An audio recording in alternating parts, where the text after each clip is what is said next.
Aqui na nossa programação. Paola, seja sempre muito bem-vinda. Prazer poder falar contigo. Bom dia, Paula. Bom dia, Felipe. Bom demais estar aqui com vocês.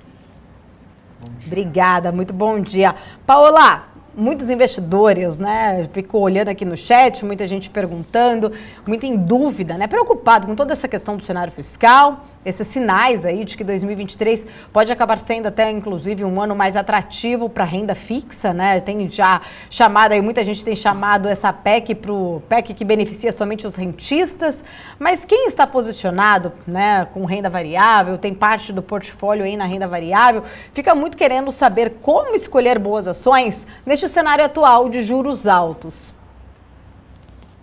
Sem dúvida, Paula. E a escolha nunca foi tão importante como ela está sendo agora, né? Porque às vezes a gente fala assim, a bolsa cai quando os juros sobem. Sim, fato, né? Porque o valor das companhias, ele é basicamente o potencial de geração de caixa dessa companhia de hoje até o infinito, trazido a valor presente por uma determinada taxa livre de risco, né? Que é essa que está subindo, mais um risco específico dessa companhia que a gente está falando em questão, né? Então, juros para cima, a bolsa cai. Na média, a gente está falando aí de um desconto, dependendo como a gente faz o cálculo, né? Se põe Petro e Vale, que são muito grandes dentro do número, se tira, se olha só as empresas domésticas, enfim, você pode escolher o critério, mas é ao redor de 30% para voltar para o múltiplo médio, né? Vocês vão pegar da última década, por exemplo, que já tem bastante liquidez no índice, né? Então, existe um grande desconto, 30% já é atrativo, né, para qualquer analista,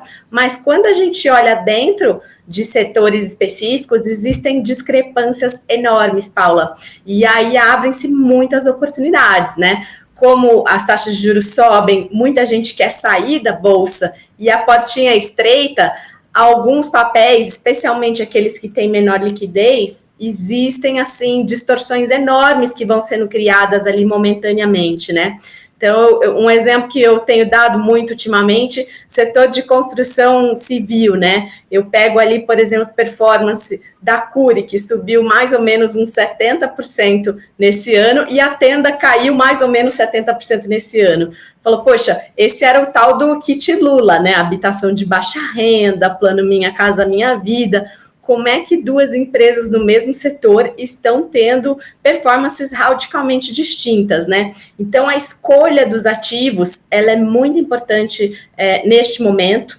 E aí tem alguns critériozinhos ali que o investidor que quiser saber mais sobre ações tem que ficar de olho, mas dá para montar uma carteira assim defensiva e legal para o futuro, Paula. Maravilha. Felipe, tem perguntas? Eu tenho sim, Paula, porque é justamente isso que você comentou, né? A gente vê o desempenho, a gente vê projeções para o futuro, o país podendo entrar numa recessão, olhando lá para fora também, as incertezas fiscais aqui, e aí a gente começa a se questionar se tudo isso que já caiu não pode cair ainda mais e trazer até consequências maiores, né? Olhando para dentro dessas empresas. E olhando para o setor também, né? Essas incertezas que a gente está vivendo, olhando para o futuro, até o mesmo Banco Central falando que está muito vigilante em relação à inflação, podendo trazer consequências, isso impacta, obviamente, toda essa questão do consumo, né? E como você conhece tudo de varejo, conhece tudo de construção, existe essa possibilidade, sim, de que caiu, pode cair mais. E aí é a pergunta, né? Como que o investidor se coloca, né, nesse cenário, como que o investidor olha para esse cenário, até mesmo para poder tomar uma decisão mais baseada nessa situação de que escolher as empresas mais interessantes ou que, de repente, não sofram tanto. Sendo que, setorialmente, pode acontecer de ir tudo para baixo ou, de repente, se tiver uma mudança aí, ir tudo para cima. Como que fica, né, essa situação, principalmente nesses setores muito impactados com as incertezas e com o consumo? Essa possibilidade de que possa cair mais, ela sempre existe, né? No mundo das ações, não existe garantias na vida, no mercado acionário, menos ainda, né? Mas existem ações que têm menos margem de segurança e outras que têm mais margem de segurança, né? E aí, nesse tipo de momento, nós, investidores de valor, gostamos, às vezes, de fazer ajustes na carteira, né? Por quê? Vou dar um exemplo, né? Empresas que geram muito caixa hoje, independente do cenário, elas já têm um lastro de valor muito maior do que aquelas que vão gerar caixa só amanhã, né? Então, se a gente voltar 2 anos no tempo, lembra todo aquele boom das startups, né? Quando as taxas de juros estavam 2% ao ano, porque com 2% ao ano o dinheiro não rende nada, você paga para ver, né? Fala, eu vou investir em 3, 4 empresas aqui, se uma der certo, ótimo, maravilhoso, é mais do que ia ganhar no banco. Com o dinheiro valendo 14% ao ano, poxa, na economia real já são poucos projetos que se pagam, né? Não tem coisas com taxas de rentabilidade tão elevadas assim. Então, as próprias empresas já ficam mais criteriosas, às vezes aquele plano de inaugurar uma planta nova, de expandir o parque de lojas, às vezes você já acaba deixando para depois, né? Você bem pontuou, assim, a palavra incerteza. E incerteza é muito diferente de risco, né? Parece uma sutileza, mas não é. O risco, a gente consegue atribuir uma probabilidade a ele. Então, por exemplo, o risco de uma determinada empresa quebrar. Toda empresa tem um risco de quebrar, mas se eu pegar uma empresa muito alavancada, o risco é alto de que ela não gere caixa, nem para pagar o serviço da dívida ou, eventualmente, alguma amortização que ela tenha para fazer. Uma empresa desalavancada ou uma posição de caixa líquido, né, uma empresa sem dívida, essa empresa tem uma probabilidade de quebrar muito baixinha, né? Então, nesse tipo de momento, Felipe, que a gente tem muitas incertezas, a gente precisa se atentar para negócios que possam gerar muito caixa, alavancagem baixinha, e poder de precificação. Por quê? Isso é o que vai preservar a rentabilidade da companhia em cenários mais adversos, né? E quando o mercado fica ruim para todo mundo, né? Mas aqueles que foram pegos mais desprevenidos, porque não geriam bem seu capital de giro, porque tinham muita alavancagem, porque estavam com estoque obsoleto, sei lá, estão saindo do segmento, esses aí vão ficando para trás. E aí, mesmo que o mercado que essa empresa está inserido diminua, aquelas que sobraram são tão resistentes, resilientes, que no fim elas acabam ganhando um market share maior e às vezes até em faturamento elas ficam maiores num segmento menor. Então é por isso que dá para ganhar dinheiro, né? Se for olhar assim, na última década no Brasil, nós tivemos poucos momentos assim que soprou uma brisinha assim fresca, né? A maior parte dos momentos aqui no Brasil a gente está lidando com algum tipo de crise, né? É que até teve um período um pouquinho mais longo ali de estabilidade, mas em geral é assim, mercados emergentes, no Brasil não é diferente, e agora a gente está entrando num período aí mais incerto.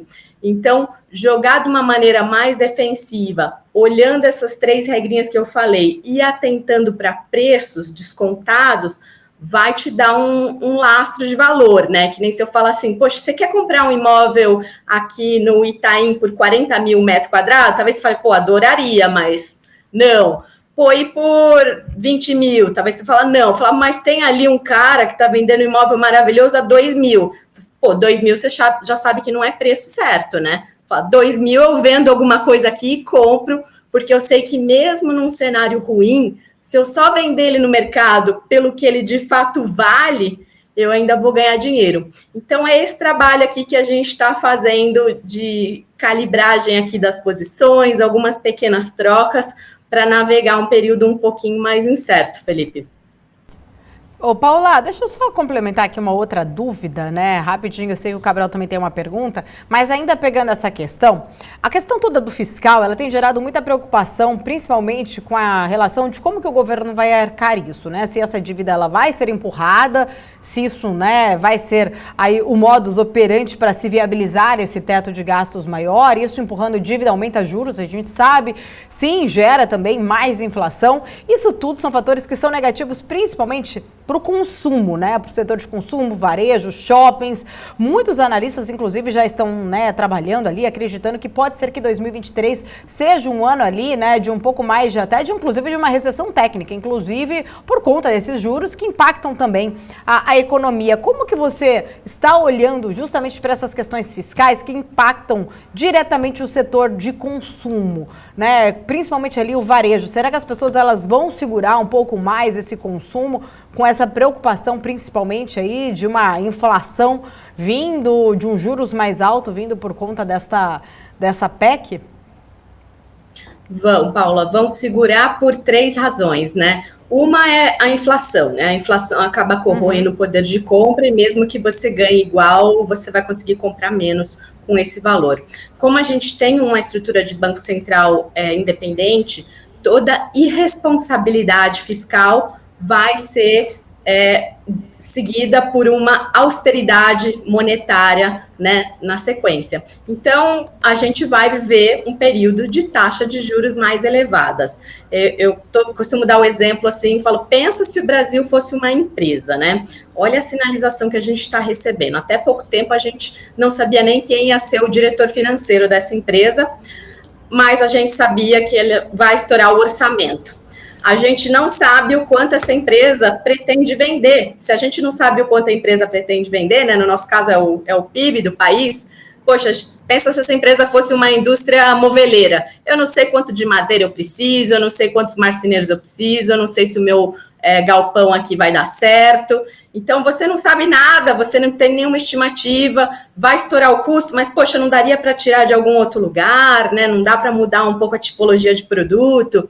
Então, assim, são sinalizações muito ruins que a gente passa, né? E dentro de um ambiente que a gente não sabe a maior parte das variáveis, a maior parte das pessoas falam, poxa, eu não sei jogar esse jogo, eu não tenho informação completa, eu vou esperar. Então, pensa na pessoa que está pensando em comprar um imóvel, que é o maior ticket que essa pessoa vai gastar, provavelmente, ao longo de sua vida, ela fala, puxa, vou esperar mais um pouquinho. E o terceiro fator desses que eu estou falando, né, é a taxa de juros, porque aí se vem essa irresponsabilidade fiscal, os juros sobem, o custo de crédito para o tomador sobe na mesma proporção, e aí o mercado endereçável da maior parte dos bens cai. Então, a gente vai caminhar aí para um período de vacas magras, que vai abalar muito o consumo, sim, não há dúvidas. É uma bola, né, de neve, ou um novelo que você vai puxando a linha, diminuindo o consumo. A gente vê também aí, né, tendo que muitos empresários ou pequenos lojistas tendo que fazer cortes de custos, demissões, enfim, né, um cenário aí bem complicado mesmo que pode acabar, né, se desenhando para 2023. Ô, Paola, eu vou trazer o Cabral aqui para minha tela. Cabral tinha perguntas aqui para Paola. Tem perguntas, Cabral? Tenho, não é sobre o Oi ainda não. A Oi eu pergunto no final. Deixa eu te fazer uma pergunta simples. Qual é a sua rotina para escolher uma empresa? Simples. Não, por exemplo, surgiu a, sei lá, Pague Menos, que vocês têm posição. Como é que uma ação surge lá no mundo de 500 ações? Não, é uma ótima pergunta, né? Porque às vezes as pessoas falam, poxa, você cobre 4 setores, talvez já dá uma centena de empresas ali, se pegar as mais líquidas dá umas 60, né? E realmente é muita coisa. A gente tem alguns filtros e preço é um dos que realmente chama a nossa atenção e fala, poxa, será que vale aprofundar uma análise, né? E como que a gente olha preço? Principalmente por múltiplos, né? Então, indicadores como o preço-lucro, né? Que você divide ali o valor da companhia na bolsa em relação ao lucro, ou que ela gerou no ano anterior, ou se for uma empresa bem coberta, você pode pegar ali o consenso de mercado, e aí você tem um indicador, e aí você consegue comparar ela com os peers, né? E ela com outras companhias também de outros segmentos. Então, esse é um ótimo filtro que a gente usa, porque à medida que eu resolvo realmente investigar uma companhia, às vezes eu gasto meses fazendo esse estudo, e não dá para fazer isso para todas as companhias, né? Pessoas são um ativo escasso, tempo também é outro ativo escasso, e aí a gente tenta auferir ali, falar, esse lucro que essa companhia está gerando agora é o razoável para ela, assim, no longo prazo? Está subestimado, está superestimado por alguma coisa pontual, e aí a gente começa a fazer toda uma avaliação ali, qualitativa, muito profunda, né, para entender, número 1, quem são os donos dessa empresa, como se dão os alinhamentos de interesse. Eu vejo pouca gente falar sobre isso, Cabral, mas eu falo assim, eu comecei a minha carreira, felizmente, trabalhando em empresa. E eu já vi situação lá que botaram meta para uma construtora de, olha, tem que gerar caixa. Executivo, assim, você tem que tomar cuidado com o que você pede para ele, porque ele entrega. E eles venderam terrenos, assim, os melhores terrenos da empresa, e eles geraram caixa. A empresa matou o futuro, mas ela entregou aquele número. Então, essa é uma parte muito importante de se entender. Quem são os sócios? Eles são do ramo, ou são um private equity que vai cair fora desse negócio, né? O que a empresa faz? Eu já vi, parece uma pergunta besta, mas eu já vi muito analista experiente chegar para fazer um pitch e explicar, por exemplo, empresa locadora de veículos, tipo uma Localiza, né? E a verdade é que quem conhece esse business a fundo sabe que o quanto ela cobra ali de diária do veículo não é a variável mais importante. Então, assim, o core business dela é comprar bem veículo e vender bem veículo no mercado secundário, né? Então, entender como essa companhia gera dinheiro é muito importante. Se não, por exemplo, pensa o cara que investiu na Kodak lá atrás e não sabia das câmeras digitais, né? Você precisa estar conectado de como evolui as tendências desse setor. Então, feitas essas avaliações todas qualitativas muito bem, aí a gente parte para uma análise financeira, que aí já é um exercício de uma certa futurologia, né? De estimar quanto essa companhia vai faturar daqui 5 anos, 10 anos, as margens vão ficar iguais, tem mais competição, não tem, como é o relacionamento com os fornecedores, né? Entender a estrutura administrativa que eles têm ali, impostos, tem um benefício fiscal, vai ser mantido, não vai, estrutura de capital está ideal, ou tem uma outra ótima que a gente poderia trabalhar, capital de giro, como funciona, está dentro do ótimo, não está, à medida que ela crescer vai ter melhorias, aí a gente olha tudo isso, consegue fazer um grande fluxo de caixa ali, chegar naquele mágico preço-alvo. E aí, mesmo com isso em mãos, a gente não toma decisão de investir baseado nisso. Essa ferramenta toda do modelo, ela ajuda muito a gente a simular cenários. Então, Brasil, como estávamos conversando há pouco, há 2 anos atrás estávamos com 2% de juros, agora estamos com 14%, o cenário virou do avesso. Então, esse tipo de coisa dá um parâmetro para a gente, né, de qual é um valor máximo que a gente acha que essa empresa possa valer num céu de brigadeiro, quanto tem de lastro de valor ali num cenário apocalipse, né? Tem ativos que possam ser monetizados, ativos escondidos não ligados ao core business, que essa empresa poderia vender. Aí a gente olha tudo isso e vê se tem uma oportunidade ali ou não. Entendo uma oportunidade, para entrar um ativo tem que sair outro, né? E aí a gente faz uma sabatina aqui, que todos os analistas, o gestor, o comitê de risco participam, para chegar no melhor tempero ali do portfólio. Então, acho que é mais ou menos assim, Cabral, não sei se ficou claro. Foi. Eu vou fazer uma comparação que eu já peço desculpa na largada, mas só para o grande público entender minha pergunta. Qual foi a sua Magazine Luiza? Em qual sentido? A Magazine Luiza foi a ação do Alasca. Você olha para o Breda, você vê a Magalu. Qual foi a sua Magazine Luiza e por quê? O que você enxergou lá atrás quando ela estava nas trevas? Então, aqui da GTI foi a Simpar. Essa foi uma ação aqui que, se eu não me engano, multiplicou por 15 aqui, dentro do nosso portfólio. Então, essa, sem dúvida, foi a Magazine Luiza da GTI.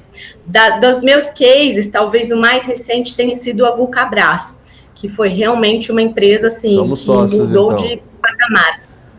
Isso. Então somos sócios. Pô, só uso agora Olímpicos e Mizuno. Tô até chato, maluco. É Não bom comprar demais, Nike, né? Eu troco meu Olímpicos e Mizuno. Vulcabras é vida, maluco. Tô apaixonado pela empresa. Oi? Eu estive lá na fábrica deles, no Ceará, há 2 meses atrás, assim, é maravilhoso, Cabral, assim, é estado da arte, a fábrica, trabalho, a gente foi lá na de Novo Horizonte, né? trabalham 12 mil pessoas naquela fábrica. É um nível assim de automação que nem dos players lá do Vietnã tem, porque lá na Ásia os players eles pegam, sei lá, uma grande encomenda da Nike, aí vai produzir, sei lá, o Nike Air modelo tal, cor tal, e aí na linha de produção só sai Nike Air.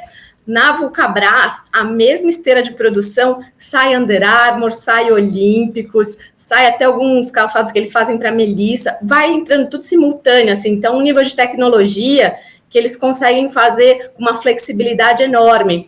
E é isso que fez eles ganharem tanto market share aqui no Brasil, porque o pequeno varejista de calçados, ele não vai pedir um container de tênis Nike, às vezes ele quer 5 pares, às vezes ele quer repor só o modelo 33 do Olímpicos, corre que ele vendeu tudo e ele quer repor só aquele. Então, com esse sistema de produção flexível, eles conseguem atender exatamente o que o cliente quer e ganharam muito share das grandes marcas. Eu fiquei maravilhada com a fábrica lá.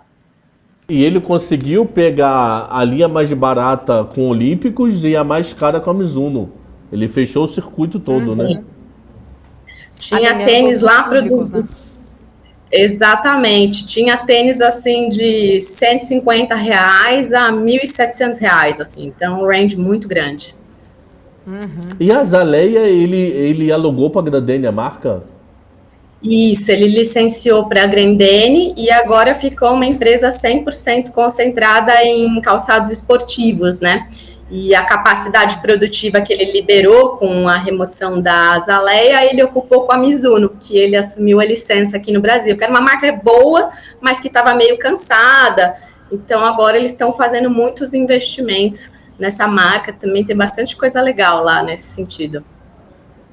Legal. Paola, só para a gente fechar, tu tá com o tempo aqui já estourando um pouquinho, mas uma questão muito importante, queria trazer aqui, até porque era uma questão que eu estava lendo essa semana, né? Muita gente, diante dessa, né, incerteza, fica ali muita pergunta, né? Será que eu devo alocar parte do meu portfólio em fundos de ações? E eu estava lendo um levantamento da Finacap, no qual traçou ali um raio-x do tempo de vida dos fundos de ações. A gente já falou bastante sobre isso, até inclusive aqui com outros gestores, mas essa pesquisa especificamente, ela mostrou que só 6% dos fundos, eles chegam a 15 anos. Primeiro que eu queria entender realmente, né, as dificuldades aí dos gestores para manter essa rentabilidade diante de tantas, né, incertezas do cenário, como você mesmo falou, há 2 anos a gente estava com uma taxa de 2, hoje a gente está com uma taxa de quase 14, a gente sabe que são muitas incertezas, mas esses bons resultados, né, no longo prazo, que vem só para 6% desses fundos, né, onde que estão os erros dos outros 94% dos fundos?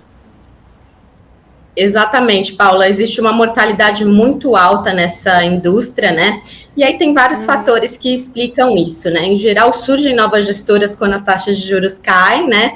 E aí começa a vir muito apetite de investidor para a Bolsa, mas precisa, assim, quase de um alinhamento astrológico para fazer uma gestora de sucesso, né?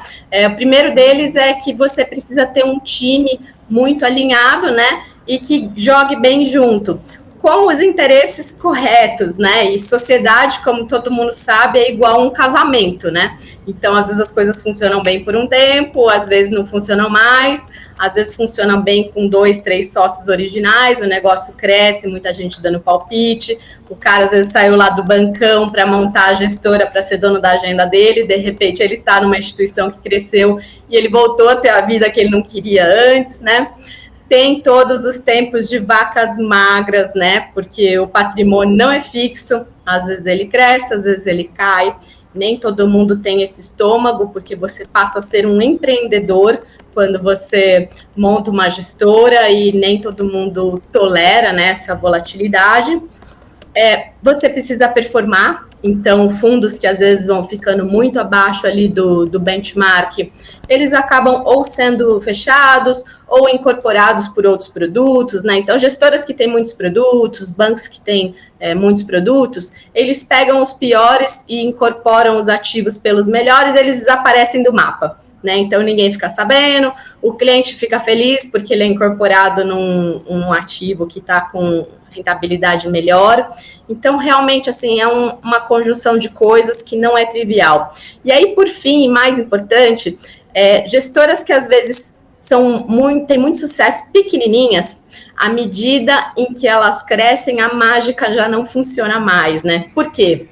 Quando você é pequenininho, você é muito ágil, você tem todo o universo de empresas listadas na bolsa ali para alocar o seu dinheiro. Então, se você quiser investir numa small cap, por exemplo, e comprar 5, 10% da empresa, você entra fácil. Se você gera um fundo de 200 milhões, moleza. Se o teu fundo fica com muito sucesso, de repente você passa a ter 10 bi, poxa, para você alocar 5% do teu fundo, você já precisa investir só em empresa de média para grande. Então, às vezes, aquela vantagem, né, de explorar ali algumas assimetrias, elas evaporam ou elas ficam tão pequenininhas dentro do fundo que elas não fazem mais sentido. E muitas gestoras atravessam ali o tamanho ótimo, Paula, porque a tentação de você cobrar mais taxa de administração num volume maior, remunerar bem o time, ela é grande, né? Mas tem um limite ótimo ali que você precisa, de fato, fechar algumas estratégias para preservar a rentabilidade delas, né? Então, assim, a gente fica bem feliz aqui na GTI, nosso principal fundo, que é o GTI de Mônaco, completou agora 15 anos, como fundo mesmo, né? Então, a gente já se sente parte aí de um grupo seleto, como você falou, de 6% de sobreviventes. Se a gente pegar o período que ele foi clube de investimentos também, esse produto já teria 18 anos, mas aí a CVM não reconhece dessa forma, mas enfim, é a mesma estratégia, com o mesmo histórico. Aí a gente vai para um percentual de 2% de sobreviventes. Então a gente fica muito orgulhoso dessa história aqui internamente, Paula. Uma coisa que acontece, eu fui gestor já, mas eu cuidava de renda fixa. Uma coisa que acontece muito ruim no mercado local é que é muito rouba-monte.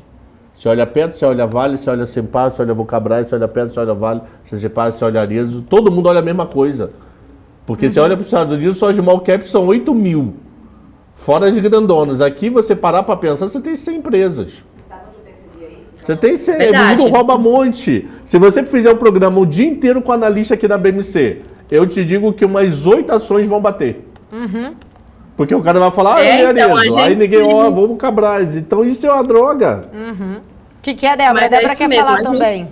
Eu percebo isso, Paula, bom dia. Débora. Bom dia para você. Eu percebo isso muito quando a gente tem aqui algum analista técnico, que o pessoal vai pedir ali análise. Gente, se você reparar, é sempre praticamente as pessoas, até os investidores mesmos, pessoa física, querem sempre as mesmas coisas, estão sempre olhando para os mesmos papéis, estão sempre pedindo os mesmos papéis. Assim, é difícil você ter um ou outro que pede algum, que eu até faço, nossa, essa empresa, eu acho que eu ainda não conheci, vou lá ver, mas estão sempre nas mesmas coisas.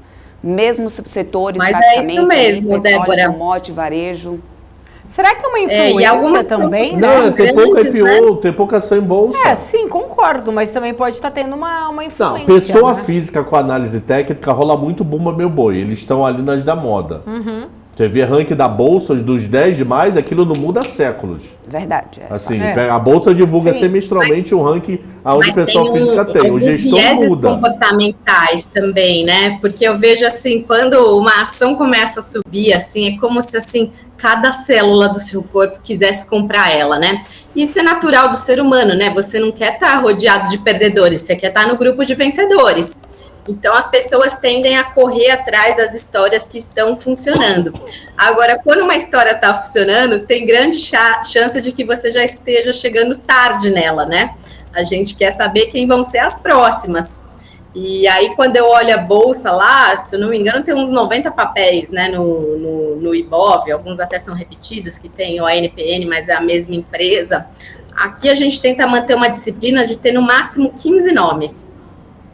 Porque aí força a gente a fazer escolhas, porque o analista, você perguntar assim, você gosta de tal empresa? Gosto. A maior parte dos analistas, ele é inclinado a comprar, porque no longo prazo, se você acredita que empresas geram riqueza, a maior parte delas, se você não comprar no preço muito errado, ou uma empresa que vai quebrar, você tende a ganhar dinheiro, né? A questão é que em algumas a assimetria de valor, ela é brutal e em outras nem tanto. Eu sempre, quando eu quero testar estagiário, Cabral, é bom, anota essa pergunta aí. Quando eu quero testar o estagiário e saber se ele entende de modelagem financeira, eu falo, se você comprar uma empresa no valor justo, você vai ganhar dinheiro com ela ou não? E aí eu fico muda, olhando. A maior parte deles fala não, mas é mentira, você vai ganhar o custo de capital todo ano, né? Então, por que eu vou comprar a empresa no valor justo se eu posso comprar a empresa em promoção com 50% de desconto, né? Então, é mais ou menos isso que a gente faz aqui e é por isso que a gente tem umas empresas que às vezes o pessoal fala, mas o que essa empresa faz mesmo? Igual a Débora falou, né? Porque a gente vasculha assim, pega lá o espanador, sacode a poeira, fala, ó, isso aqui parece um diamante bruto, vamos tentar lapidar um pouco, vamos ver se brilha, né? E às vezes é pedra mesmo, não é diamante, mas às vezes é diamante e aí tem o seu valor. Com certeza, temos que saber, né, olhar, lapidar. Posso mais uma? Geralmente... Não posso. Tomei esporro da Marlene Matos aqui no vídeo. Nosso não próximo posso, convidado então está atrasado e a Paola mais. também tem agenda. Você quer Não deixar para posso semana mais. que vem? Pode ser. Pode ser? Ela Tá é bom. fixa toda terça? A gente fixa ela agora, se for possível. Já ficamos com a desculpa para voltar. Já ficamos com essa desculpa para votar. Adoro isso. Paola, aceita? Aceito, claro, já está combinado. Fechado, maravilha. É a dúvida Anota. eterna ou NPN. A gente Deixa conversa anotadinho semana aí. que vem. Deixa anotadinho aí. Fundação tem as duas. Paola, obrigada. Sempre um prazer poder falar contigo. Beijos. Até semana que vem, então. Obrigada, pessoal. Um beijão para todos.